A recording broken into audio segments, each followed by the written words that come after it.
गठन है निर्माण श्रमिक संगठन।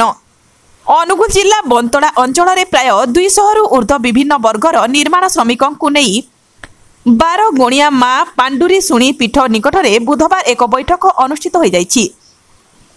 एथिरे बंतड़ा अंचल प्राय 25टी गाँवर निर्माण श्रमिक जोग देइथिले। सर्वप्रथमे माँ पीठरे पूजा अर्चना करी अस्थायी सभापति अभिमन्यु देउरी सभापतित्व सभा कार्य आरंभ होइतिला। एथिरे निर्माण श्रमिक मानक विभिन्न समस्या संपर्क में आलोचना करा जाइतिला। विशेषकर पारिश्रमिक वृद्धि, सरकारी बेसरकारी निर्माण कार्य बेले निर्माण श्रमिक मानक सुरक्षा उपरे गुरुत्व देइथिले। सभारे उपस्थित निर्माण श्रमिक माने बंतड़ा अंचल एक संगठन गठन पई प्रस्ताव देइथिले। अनुगुल श्रमिक संगठन बंतड़ा नाम नूतन भावे संगठनर नामकरण पई सर्वसम्मति प्रकाश पाइथिला। सभार अस्थायी सभापति को स्थायी सभापति, जयकृष्ण मुदुली को उपसभापति, अशोक साहू को संपादक और ईश्वर देहुरी को कोषाध्यक्ष भावे सर्वसम्मति मत प्रकाश पाइथिला।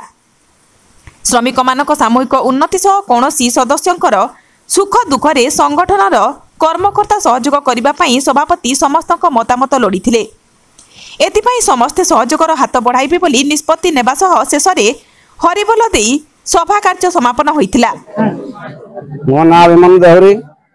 आम निर्माण श्रमिक संगठन अनुगुल बंतड़ा 30-40 खंड मौजार लोक संख्या 400 प्राय आम आज ये अनुष्ठित हो सरकार आम जो कम सब पाऊछु से समुद्र को संखे कि आज कम कर छात्र गढ़ी पाला सरकार किसी पदक्षेप नौना एवं जो पदक्षेप सरकार तरफ जहाँ भी किसी मिलूँ से आम कि नुह गाड़ी भड़ा भी जाई होनी आम गरीब श्रेणी लोक बहुत अच्छा काम धंदा कर बयस सूत्र भी जापार भी सरकार किसी पदक्षेप नौना।